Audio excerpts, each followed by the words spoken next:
Good morning. Thank you for joining us in FIPA's EU Green Week partner event towards zero pollution, the importance of the abrasive industry in the greening of the supply chain. I am Anne Hagen. I will be the moderator at this event. I'm also the General Secretary of FIPA, the Federation of European Producers of Abrasive, that was founded in 1955 and whose membership covers over 90% of the abrasive industry in Europe. For the one that don't know, the abrasive industry can be considered a horizontal market, touching a wide array of industrial sectors such as constructions, automotive, aeronautics, and let's not forget the DIY markets as well. FIPA in January 2020 decided to launch the SIM program called standing for Sustainability European Abrasive Manufacturers.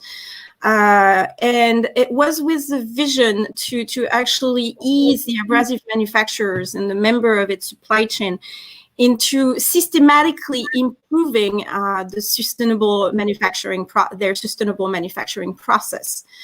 To be approved into the program, a company must meet certain criteria or a sort of hygiene level conforming to certain criteria of quality management. Once the company is approved, they have to pick targets defined on the three key fundamental pillars of sustainability: environment, labor, economy. For example, a company can decide to work on energy management, and to do this, they would like to maybe improve their energy efficiency. And so they will report data, and FIPA would monitor through the SIM program, would monitor their progress and sometimes their failures as well. So today we have this amazing panel of four speakers. I'm going to start with the introduction of Vincent Basuyau, Policy Officer, Energy Intensive Industries and Raw Materials Unit, DG Grow. Hi, Vincent. Hi, Anne. Hi. Everybody. Thank you for joining us. So Vincent joined the European Commission DG Grow after 30 years in the construction material industry worldwide. You joined in 2014 as a Sustainable Industrial Policy and Construction Policy Officers. And then since 2019, you've been contributing to the Commission strategy on raw materials, on the competitive transformation of energy-intensive industries towards a climate-neutral and circular economy. Joining Vincent, we have also two architects of the SIM program, Antje Schwemberger, Environmental and Crisis Manager for the TYROLIT Group. Hi, Antje.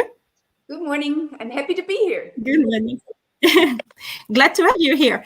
Antje has been responsible for environmental and sustainability management at the TYROLIT Group for 17 years.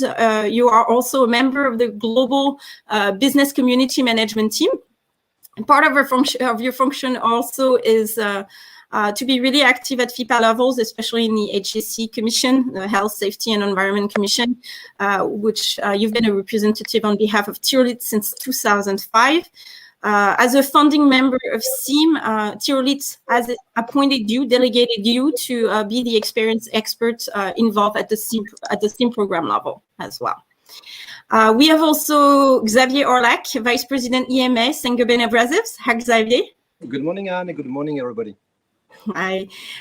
Xavier has a 20 years experience in the abrasive industry. With a PhD in glass, you started your career in R&D, developing a new generation of naphthalene-free grinding wheels, and then you moved on to commercial and more operational functions later on. You've been representing Saint-Gobain at FIPA since 2014, and then in 2020 you were elected vice president at FIPA. As Saint-Gobain is also a founding member of the SIM program, you were also elected in the management committee that oversee the SIM program.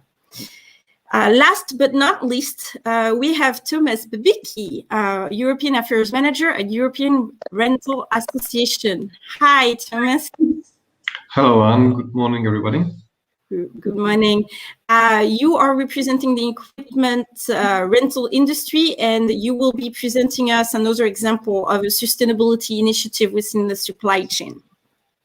You also work for other trade associations, I believe, in the construction and energy sector, focusing on the EU and environmental issues. So this fine panel is going to discuss some preset questions on how, again, the importance of the abrasive industry, sustainability, achieving the green transition.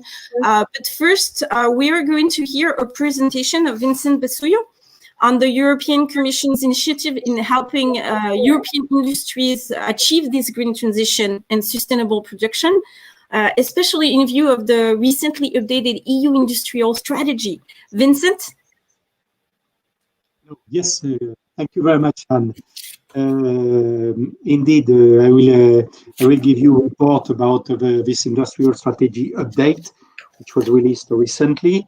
And as wished, I will add 1 or 2 slides in my presentation from my colleagues in DG Environment regarding the Zero Pollution Action Plan, which is also something very important in development.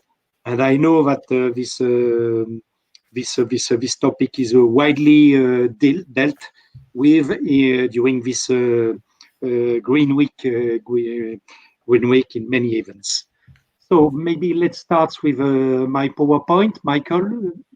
Okay, so we last year in 2020, March 2020, the European Commission released an important document, which was something very, very well expected from the new College of Commissioners, which was the industrial strategy, something which took place in the wider policy package, which was the European Green Deal. So it was just a few days before the outbreak of this pandemic, and that means that we went across this pandemic, and we got along with our industrial strategy, with also the continuous flow of information of different difficulties, challenges, and also functioning of, for example, the small market. And this is why the Commission realized that there was a need to update this industrial strategy. So maybe next slide. So we definitely identified what we needed an update of this strategy, even if it was released in March 2020, to take into account the different new aspects occurred with the pandemic. So this package in 2020 was a very strong package and very rich package of identifying drivers for industrial change, listing some enablers to drive this change. And since that release date, we had to take into account the COVID-19 impact and all the vulnerabilities the single markets acknowledged during this period. On top of that, it was the occasion to remind the ambitions of and to remind the green ambitions for the European Union, and also to strengthen these ambitions and better define pathways to achieve these green ambitions in due time. Next slide. So what was identified as a key point to work on after this crisis of the COVID-19 was, of course, strengthening the single market resilience, analyzing and addressing strategic dependencies, and then accelerating between green and digital transition. This is the shape of this update of this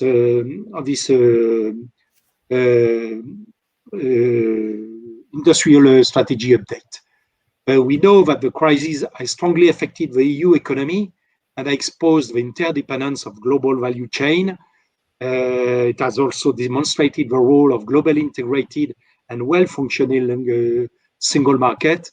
And this COVID crisis has affected ecosystems and companies differently. But for example, immediately after the outbreak of the crisis, we faced with closed borders, restricting free movement of goods and services, the interruption of global supply chain, affecting availability of essential products, and also the impact on the demand with a disruption of demand, both internally to the EU and externally to the EU. So to address this issue, update strategy proposed new measures that focus on these three items. Next slide, please. So how this updated industrial strategy package is structured. On top of this package, there is this communication, which is the title is Updating the 2020 New Industrial Strategy, which means that the ownership and the results and the outcome of this strategy are totally considered for this update, but the focus on building a stronger single market for Europe's recoveries with 3 staff working documents: an annual single market report 2020, a strategic dependencies and capacities item, and also a specific document on towards competitive and clean European steel, because this sector was drastically impacted by the crisis. Next slide, please. So regarding the single market, this document, this staff working document dealing with the single market's resilience, I've already mentioned the different impact and effects of the outbreak of the crisis. But this document proposes a single market emergency instrument to ensure that the availability and free movement of goods and services is still guaranteed in full transparency and in coordination of the single market, just to avoid what we faced last March, April, and May 2020. There is also a need and numbers of actions and attention to be focused on regarding the deepening of the single market in terms of regarding the service sector, the business services, the posting of workers. You remember that it was some workforce were missing in different countries due to the fact that there were no longer any possibility for posted workers to move from a country to another. So, and also strengthening single market surveillance through different tools with targeted measures for small and medium-sized enterprise. And of course, all of that will go through a strong monitoring of a single market, taking into account 14 selected industrial ecosystem: construction, digital, industries, health, agri-food, renewables, energy-intensive industries, transports, automotive, electronics, textile, aerospace and defense, cultural and creative culture industries, tourism, proximity and social economy, and retail. I won't repeat again the list of these 14 ecosystem. Next slide, please. So regarding the dependencies, these dependencies appeared for both the products, list of products, but also for key technologies.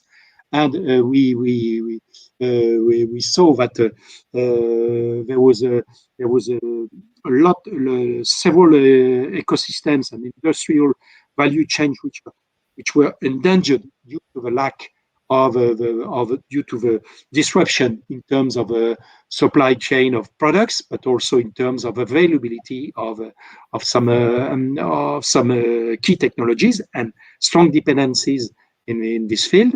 And to deal with that,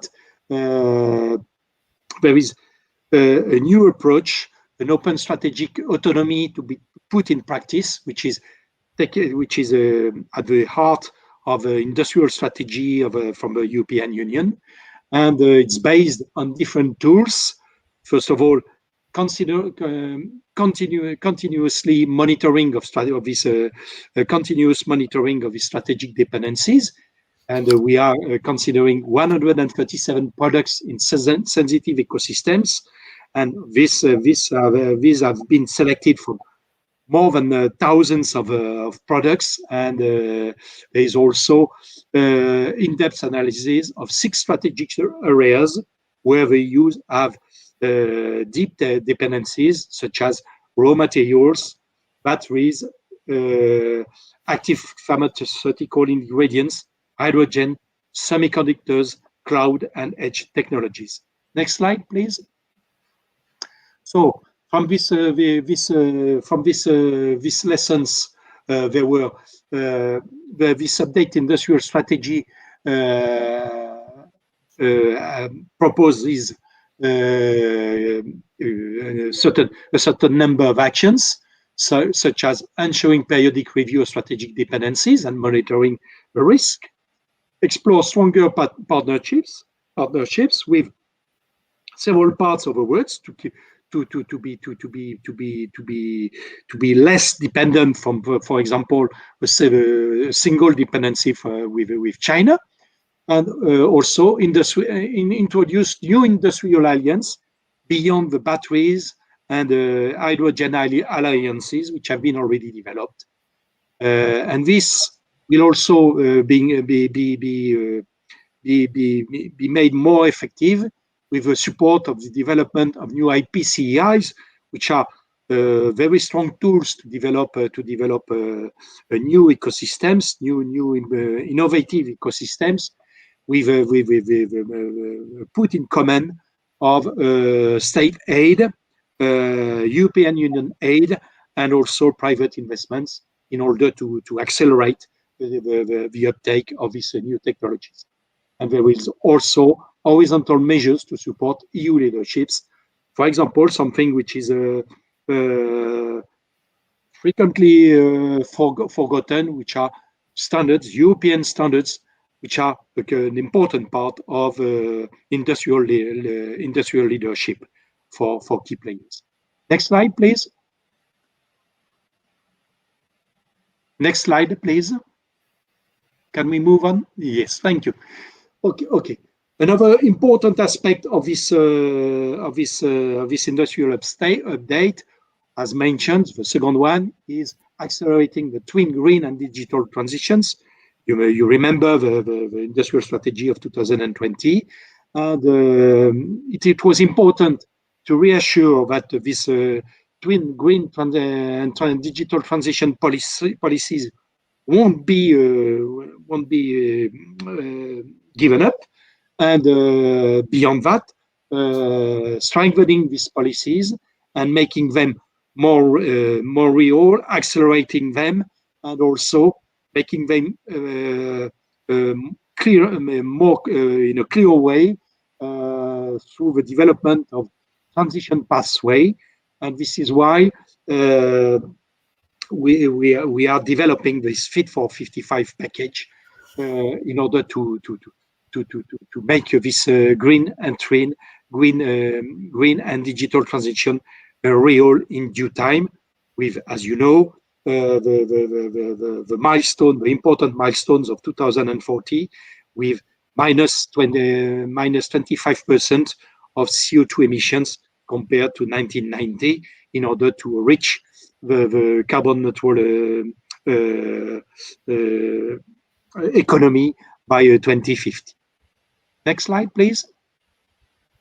Okay, I won't repeat the 40 industrial ecosystems in Europe, but what is important to say is that these ecosystems is a new approach to industrial strategy, which is to consider the things for this strategy in terms of common challenges, in terms of green and digital transitions inside each industrial ecosystems, and also to be sure that we include and we gather all the stakeholders concerned by this industrial ecosystems. For example, to be sure that we are not playing only on the offer, on the industrial offer, but also on the demand side of the offer, respective to each ecosystem.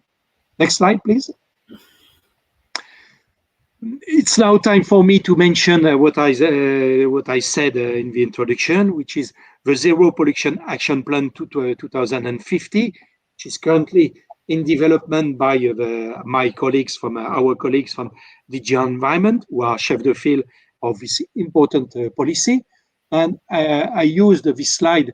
You know quite well this important flow chart of European Green Deal, and this red block, which is set on this slide, just to say that this zero pollution ambition shall take part of the European Green Deal, and it's something which shall be developed with respect and in consideration to all other blocks already ongoing in terms of development, as mentioned in the European Green Deal released in end of 2019.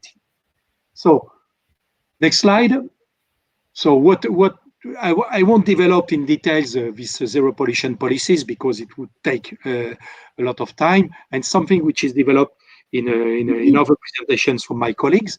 But I will just mention that it covers an integrated approach, and as you can see, from all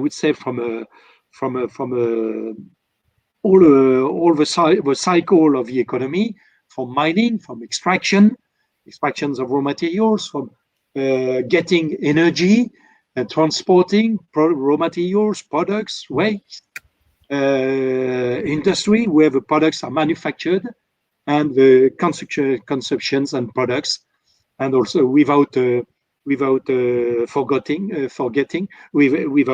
mentioning agriculture and fisheries, and consideration for the whole biodiversity and natural environment. So this is a wide array of measures, mostly based on regulatory and legislative documents, which will be developed in order to achieve this zero pollution objective by 2050. Next slide. So let me finish this short but wide overview of this industrial strategy update and a few mentions of the Zero Pollution Action Plan. We have to make this industrial transformation a success through a smart mix of legislation, co-creation, investments, partnerships, and cross-border cooperation. And for that, we will take full action from the Industrial Forum, which will have new responsibilities in terms of development of transition pathway and the analysis of strategic dependencies.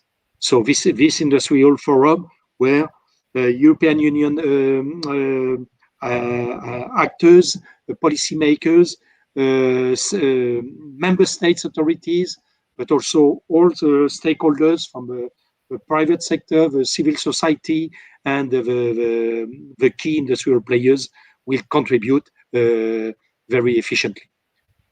A few words about this Zero Pollution Action Plan, which is something just released on the occasion of this Green Week. Let me mention these three objectives of the Zero Pollution Action Plan as conclusion words: improving health and well-being of the European Union citizens and beyond, living and working within our planetary boundaries, considering these boundaries in all our actions, and specifically our economic, and industrial actions.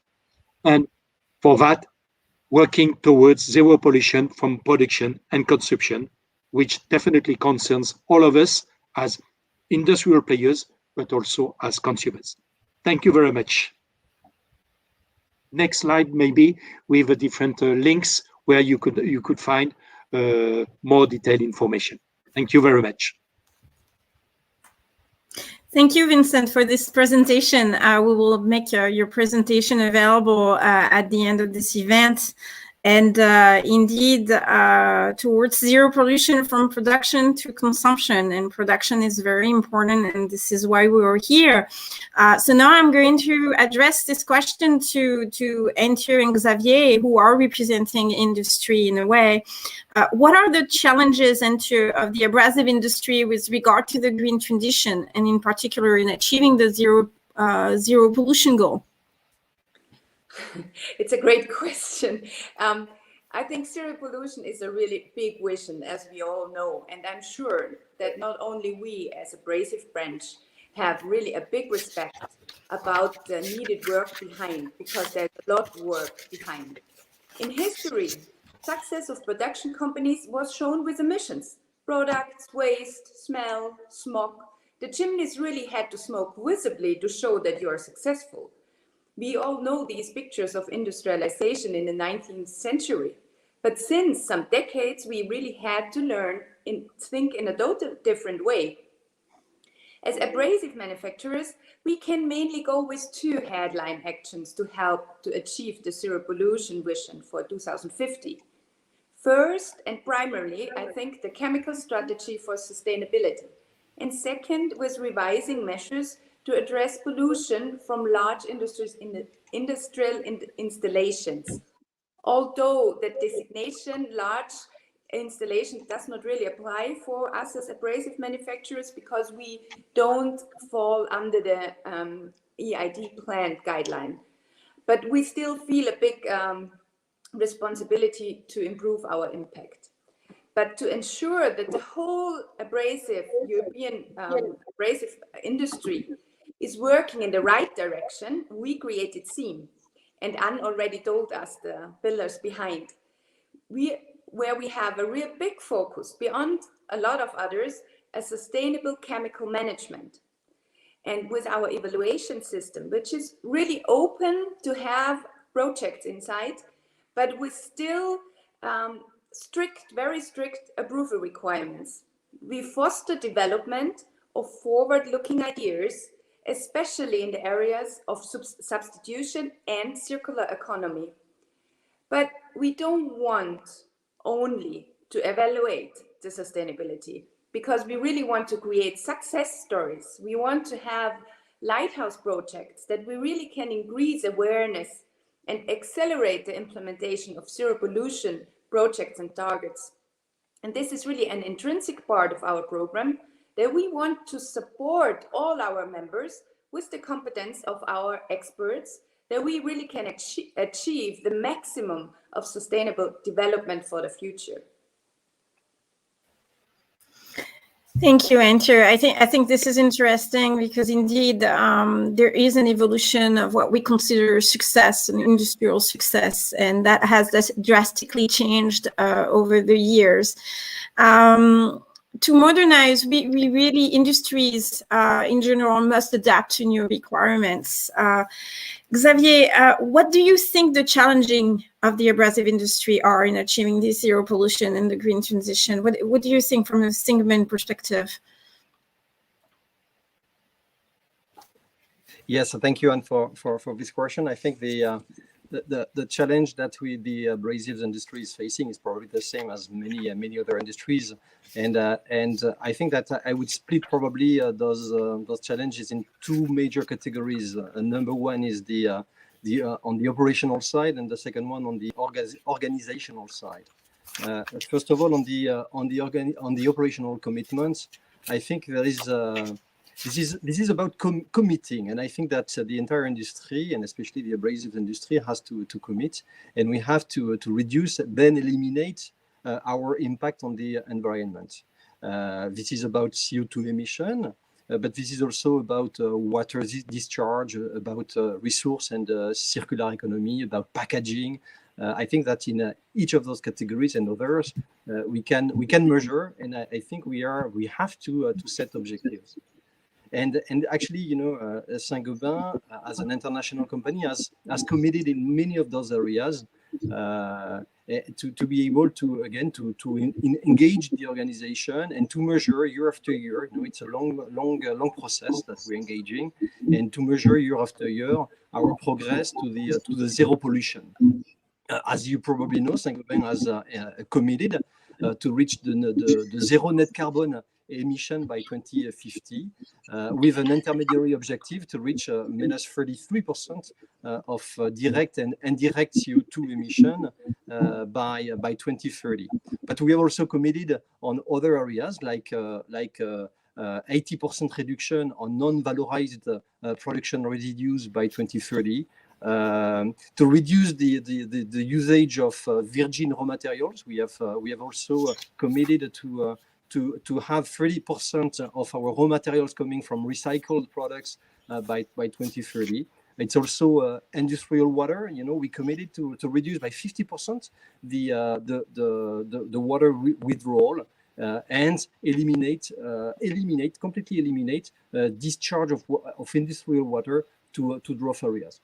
So you see that the good thing is we know where we can act, and we know and we have ways to measure how to reduce the impact on the environment. So this is on the operational side. The second part is the organizational and the people side. You know, the big challenge that we are all facing is probably to change the organization and to engage our organization towards the sustainability and zero pollution. So here, as a company, we are addressing this topic in a few pillars. Number one is our people. Number one is our mobility. You know, we're a large company involving a lot of mobility and pollution. How do we address that? And the third part is our offices, because of course we are focusing on concentrating efforts in our operations, plants and distribution centers, but also offices can have an impact. So at Saint-Gobain, we are acting on those three pillars. On our people, there is a lot to do in engaging and getting every employee at every level of the organization engaged in this transition. You know, so this is about organizing a company Earth Day. This is about asking and getting people ideas on how we are transforming the way we are working together, the way we are proposing our solution to our customers. This is about packaging, changing the way we are packaging our products. This is about training. You know, we have been asking all our employees to go through a Climate 2050 program and training to really get everybody aware of what is happening. I move on in terms of mobility. I give you an example. You know, Saint-Gobain has decided to stop having any flight for trips where you can take a train within 4 hours of train. So you see that we're taking actions. It's also bikes. We are putting bikes available through an external partner to all employees in France who are willing to take a bike to go to work. And then this is on offices, and it's amazing the number of ideas that our employees are proposing to reduce the consumption of energy, to reduce the consumption of water, and you know, step by step, you go also into the well-being at work and how altogether we feel good and work into a good environment, sustainable environment, and this is, I guess, the point of this discussion. So all in all, you see that there is a lot of pillars where altogether we can work. And to come back to what you were saying, Anne and Antje, on FIPA and the SIM program, you know, I think what is important to understand is that we are all part of this process, of this journey towards the sustainability. And when we look at the abrasives industry, at the European abrasives industry, we have a lot of companies from small to medium to large companies. And I think it is very important that we engage all together in this journey.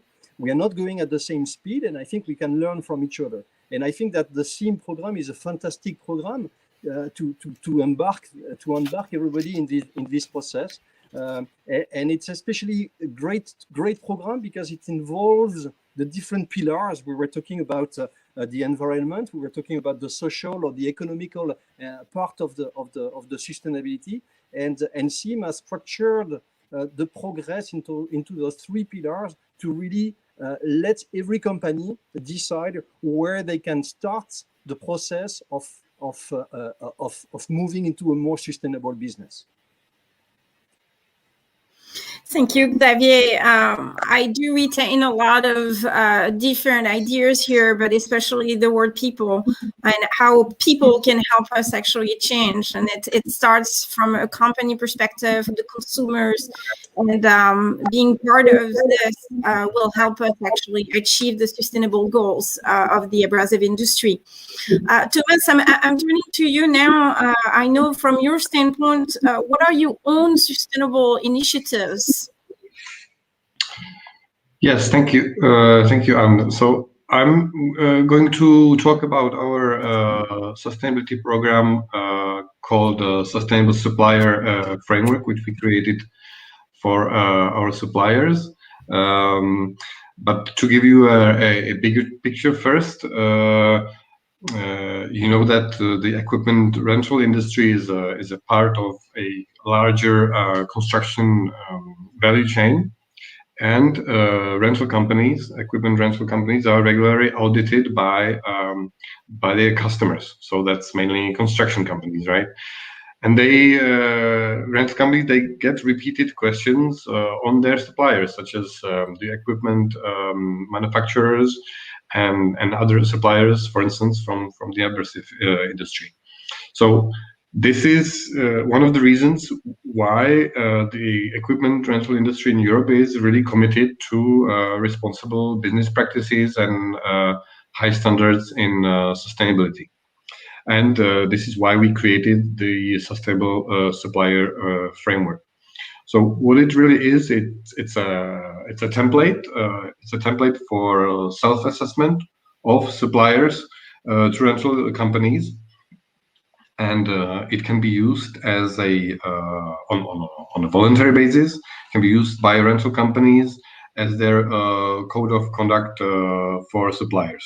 So by signing this code of conduct or a checklist, the suppliers declare that they indeed comply with the requirements that are in the framework. There are no audits involved, but we have a system of external verifications. So, for example, if as a supplier you can show that for certain claims you can back that up with relevant ISO certification, etc. So this serves as a verification of these claims. In the framework, we are covering similar areas as what you know or what you have in SIM. So, for example, we cover human rights and working conditions, health and safety, responsible sourcing of components and raw materials, environmental performance and product sustainability performance, and also business ethics. You might ask what's in it for the suppliers. I would say that this whole program has been created with the suppliers in mind and to make also their life easier. So if supplier declares the adherence to this framework, then they can use it with any rental company that will accept it. So in this way, the supplier avoids having to fill out different assessment forms from different rental companies that basically ask for the same thing, the same questions. We have two levels in the framework. So one basic requirements, and the second with what we call aspirations. So more the requirements on a higher level, let's say. And for both of these requirements and aspirations, the supplier indicates if they meet them fully or partially or not. So you can really have different levels of adherence to this framework, and the whole framework is really based on the best practices in the industry. So it should convene to all companies, small and large, because it is based on what is already out there in the industry, and trying to lift all companies to the same minimum standards. The system, the framework, also allows to get a score. So once you fill all the fields, you receive a value at the end of the assessment to say on which level you will find yourselves. We have bronze, silver, gold levels. So once, actually, when we published this framework, we had our members, rental companies, realizing that we, as the rental industry, once we ask the suppliers to comply with all these requirements, also the rental companies should be able to comply with everything, and they indeed do. But they use the tool very practically to assess also themselves.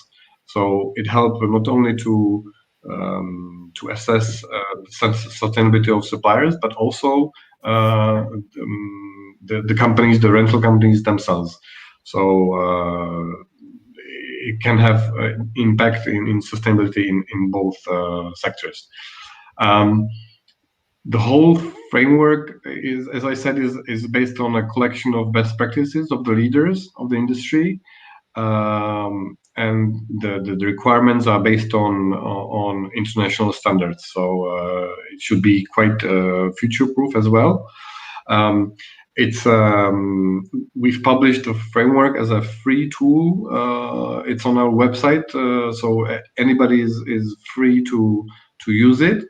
And we hope that by opening this up to anybody, it will inspire also smaller companies to implement a sustainability code of conduct on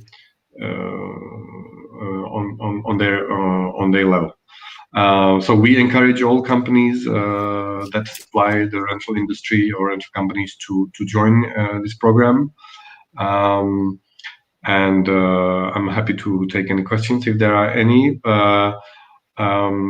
So that's all for our program, and I can say more maybe later about how the rental industry is trying to get closer to also to the goal of zero pollution that has been mentioned. Thank you. Thank you for discussing your program. It's really interesting. Maybe without really any transition from one topic to the other, a year ago, you would have told me that I would have spent an entire year in between my four walls trying to manage my career, my job. I would have said, no, that's not happening. But no, it's very much a reality. So I do have to ask this question regarding the impact of the COVID-19 crisis. So first, I'm going to ask Vincent. I know you talked a little bit about it in your presentation, more as the general question. For you, what was the impact of the COVID-19 pandemic on the supply chain, and what are the lessons learned in Europe, the European supply chain? Well, very quickly, because I already addressed this issue, but we definitely saw that there were different size of impact according to the different industrial sectors. There were some sectors which were more impacted, more affected by the COVID-19 crisis, because they are intrinsically dependent of worldwide supply chain, worldwide competitions, and there were either disruption of supply chain, either disruption in the demand side, we have to remember that, for example, the crisis impacted first China and the Far East, which means that, for example, there are sectors which were very depending on the demand from China, and suddenly this demand disappeared. And on the other hand, there were sectors where China were the key suppliers, and there were disruption. This happened a little bit late during the crisis. What we can say is that what we learned is that there are definitely sectors which are facing more important challenge, and specifically regarding this meeting climate and sustainability goals, and also embracing the digital transformation. And we have to see how we can help them to go through this transition. And finally, I will just say one word. One lesson is that we can no longer be satisfied by the current situation of dependencies for so many products and technologies. And definitely the EU has to recover in terms of resilience, sovereignty, and shall develop a wide array of partnerships all around the world in order to be sure that the EU can go through such a huge crisis, worldwide crisis. And this is why we have updated this industrial strategy, and we will monitor the results of this strategy. Thank you.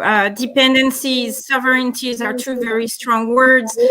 Now addressing myself to Xavier, from an industry perspective, what was the impact of the COVID-19 crisis? And what are the lessons learned?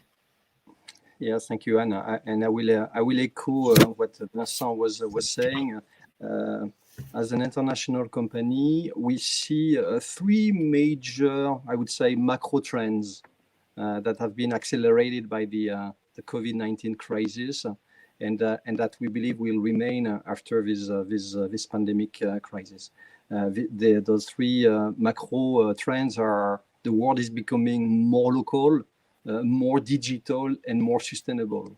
If I go a little bit deeper in those three points, more local, I think this is what Vincent was saying. I think we are all facing a lot of issues in terms of sourcing, and there is this balance between sustainability and sourcing more local, and the complexity of getting materials from Far East. We for many years we have been sourcing and changing sources to go Far East, and I think there is this reverse trend that is now happening. So the effort, and we are heavily involved in this effort to relocalize many of our strategic supplies. The world becoming more digital. I don't think I need to do and to say much more on that. And I was happy to see in the presentation from Vincent that EU is willing to speed up both green and digital transitions, and you see that they are all both together, going together. And as a company, as a business, we see obviously digital happening everywhere. It's from training our customers today. There is a lot to do and to be done to really engage our customers digitally. But it's also in terms of order management, in terms of supply and logistic. Everything is the digital dimension is taking a big part of this process and will continue to grow. And the third dimension is sustainability. And maybe one sentence to summarize is 30% of the EU recovery plan is dedicated to the climate action. So there is here a lot to do. So I was talking to you earlier about the commitment as a company to the zero pollution, and we have to embark the entire supply chain in this process.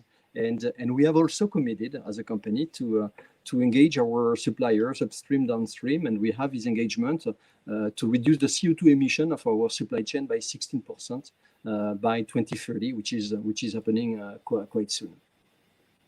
Okay, so I think that if I connect what we are doing as a company with the SEAM program, I believe that SEAM program includes as a target to work on the greening of the supply chain on environmental, social, and economic level, giving an incentive to the company members to reinforce sustainable messages. So I think this is important for all of us. Thank you. So what I'm hearing is that the overall impact is the acceleration in implementing a sustainable program and a sharper focus on sustainability. Antje, how is TYROLIT coping with the impact of the pandemic? Due to the shortened time, I will go to my main point here, because I really think personally one of the advantages of the pandemic was that we really feel a positive pressure to improve our business continuity management. We were very happy because we were already ISO certified before the pandemic came and have some already living process for business continuity management. And for me, the business continuity management is a core competence and a requirement to have sustainable business. It's like Vincent said, resilience is the goal for us all. And at TYROLIT, for example, our core objective is defined in the BCM strategy to maintain our ability to deliver to the customer. And therefore, forward-looking and long-term thinking is a constant part of all our management process. And this is very important, is also taking account in our system SEAM, because in SEAM we have really in the economic pillar a clear positive category for having an implemented BCM system, because this is our way to go further in the future with all the sustainable impact for sure. Thank you, Antje. Okay, so you know, I know Tomas presented earlier his program on sustainability initiative. We've seen the impact of the COVID-19 into the supply chain, and from both perspectives, from Antje and Xavier, we're hearing it's actually a positive trend on the supply chain. So I guess my question is how can we tie all of our industries' sustainability programs together to achieve this green transition and the zero pollution goal? Antje, do you have an idea? Yes, I really think we have to foster more of these programs like we as Abrasive branch did it, because SEAM is like a program out of the industry itself. And I'm really believing that only the industry knows the relevant targets and goals where we can go to have a possible progression for sustainability. And only if you know the industry in detail as an insider, you really can turn on the right screws, because otherwise you're always looking from the top and not coming out of the heart of the business itself and from the industry. And I think this is really a core idea, to have more such programs coming from the industry itself and not from the pressure from the supply chain. As you know, from the customer, they're making pressure, but we want to make the pressure out of our own power. Yeah, so you know, in Vincent's presentation, there was a green mix of different policies that could help in order to transform or help industry going into this green transition. So from your point of view, pretty much Antje, the solution is within industry, really, and it has to start with industry. Of course, the consumer can provide pressure, but you would like to see it start at the level of industry. Xavier, what's your opinion on that? How can we tie all those industry sustainability programs to achieve our goals? Yes, I would make two comments along the same line than my colleagues. Number one is the zero pollution goal requires the engagement of the entire value chain. You cannot be sustainable if your upstream and downstream of your supply chain are not equally involved. So I think it is very important that we work as a full value chain in this process. Number two is you know, by getting deeper and deeper into sustainability, you realize how much you can do and how much you can transform your processes. And I'm talking about packaging. I'm talking about recycling waste and changing the raw materials you are using. In terms of water discharge, there is a lot we can do without major investments in order to really change the way we are addressing our processes. So there is many of opportunities for the abrasives industry, defining sustainability standards for the raw materials. We know that the abrasives industry is using a lot of fused alumina that is consuming or emitting, I should say, a lot of CO2. So I think we have to really investigate and work with our suppliers to define alternative materials to replace highly CO2 emitters. And the same for the chemicals. So a lot to do in terms of raw material manufacturing, in terms of recycling. And when I say recycling, I was mentioning recycling our waste in our plants, but there is a lot to do to also work through the full recycling process of the products from our customers by putting together a recycling process up to the end of life of the materials. So SIM has the objective to embark the European abrasives industry and the supply chain on that journey. So this is an onboarding program, and I think it aims at growing step by step with the members, which probably means also developing new services, but also new objectives as we all move on in this journey.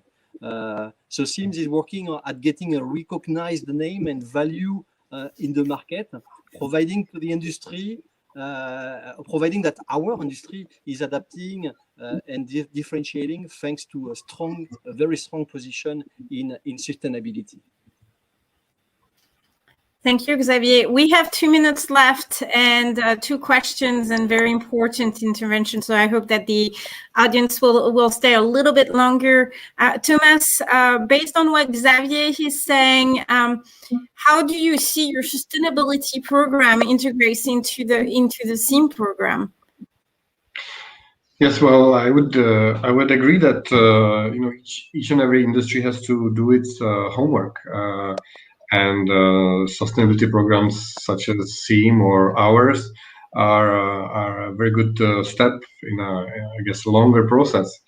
Now, I think the question is how to integrate or combine all these various programs.